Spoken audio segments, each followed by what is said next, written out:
सभी को नमस्कार।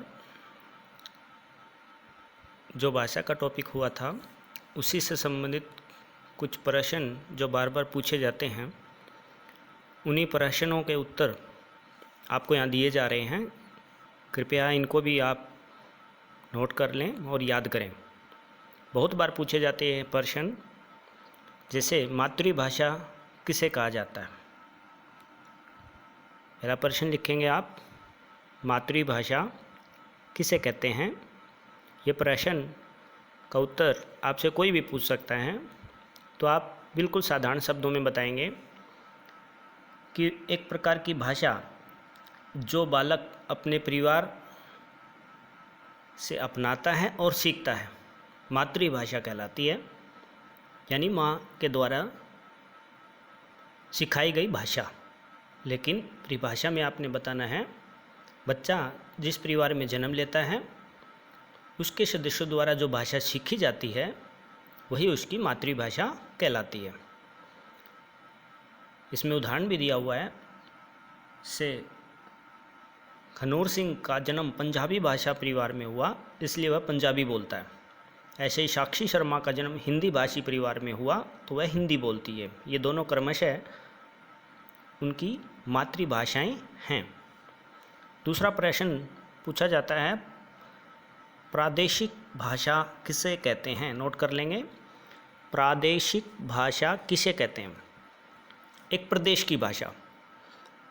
तो प्रादेशिक भाषा के उदाहरण परिभाषा आप लिखेंगे, जब कोई भाषा एक प्रदेश में बोली जाती है तो उसे प्रादेशिक भाषा कहते हैं।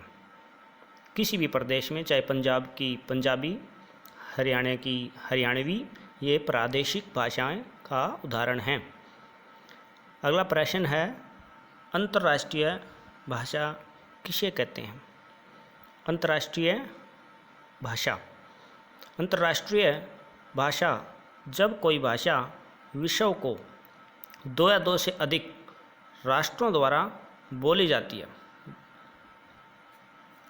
कोई भाषा विश्व के 2 या 2 से अधिक राष्ट्रों द्वारा अपना ली जाती है, बोली जाती है, और एक दूसरा देश आपस में वार्तालाप के लिए, अपने रोज़गार व्यापार आदि के लिए उस भाषा का प्रयोग करते हैं, तो वो अंतर्राष्ट्रीय भाषा बन जाती है। जैसे वर्तमान में अंग्रेजी भाषा मुख्यतः ज़्यादातर देशों में बोली जाती है, अतः इसको अंतर्राष्ट्रीय भाषा का दर्जा मिला हुआ है।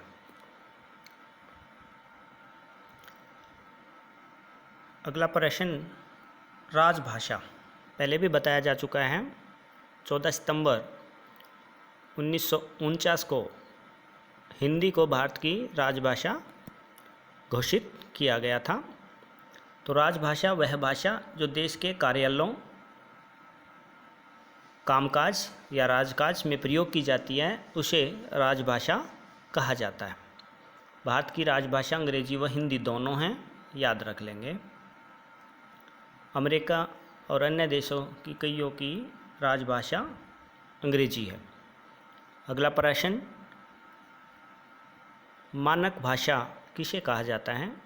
मानक भाषा विद्वानों, शिक्षाविदों द्वारा भाषा में एकरूपता लाने के लिए जिस भाषा को मान्यता दी जाती है वह भाषा का मानक रूप कहलाता है। जैसे परिनिष्ठित जो भाषा थी, शुद्ध जो भाषा का प्रयोग करते हैं, व्याकरणिक नियमों को आधार मानकर कोई भी देश, सुशिक्षित वर्ग जब उस भाषा को मान्यता दे देता है तो वह मानक भाषा बन जाती है।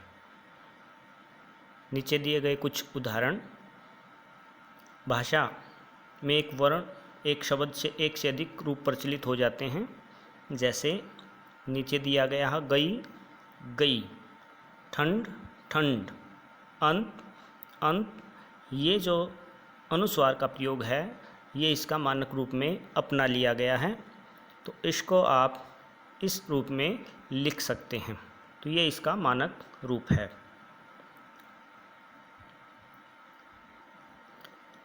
अगला प्रश्न, व्याकरण किसे कहते हैं। बहुत बार ये प्रश्न पूछा जाता है।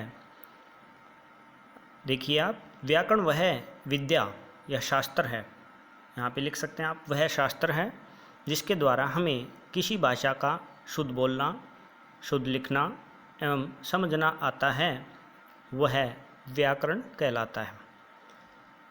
भाषा की संरचना के लिए कुछ नियम निर्धारित करने होते हैं, ये इसके नीचे आप अपनी बात को समझाने के लिए लिख सकते हैं और याद कर सकते हैं। इसकी संरचना, इसकी बनावट कुछ नियमों के आधार पर होती है और भाषा की अभिव्यक्तियाँ असीमित होती हैं। नियम बनाकर इसकी अभिव्यक्तियाँ, क्योंकि विचारों का आदान प्रदान भाषा है, किसी के भाव और विचार असीमित होते हैं, तो एक नियम असंख्य अभिव्यक्तियों को नियंत्रित करने में सक्षम होता है, इसलिए व्याकरण की आवश्यकता होती है। इस परिभाषा को आप इस तरह से भी लिख सकते हैं, नीचे देखिए, व्याकरण वह शास्त्र है जिसके द्वारा भाषा का शुद्ध मानक रूप निर्धारित किया जाता है। व्याकरण के महत्वपूर्ण अंग। व्याकरण हमें भाषा के बारे में जो जानकारी देता है, ज्ञान कराता है, उसके 3 महत्वपूर्ण अंग हैं, ध्वनि, शब्द और वाक्य। तो इसको आप ध्वनि विचार, पद विचार, वाक्य विचार भी कह सकते हैं। आपको पता ही है ध्वनि या वर्ण, अक्षर किसे कहते हैं, फिर भी आपको याद रखना है वह छोटी से छोटी ध्वनि जिसके टुकड़े नहीं हो सकते वर्ण कहलाता है। जब किसी ध्वनि को एक झटके के साथ आप प्रस्तुत कर सकते हैं, बोल सकते हैं, अक्षर बन जाता है। शब्द 2 या 2 से अधिक वर्णों के सार्थक समूह को शब्द कहा जाता है और शब्दों के सार्थक समूह को वाक्य कहा जाता है। ये परिभाषाएं आप लिख लें, फिर हम अगला जो हमारा विषय होगा, टॉपिक होगा, वो होगा वर्ण और वर्णमाला। तब तक इतना आप याद करें, इसको अच्छे से कॉपी में मेंटेन करें, लिखें और माता पिता के सिग्नेचर करवाकर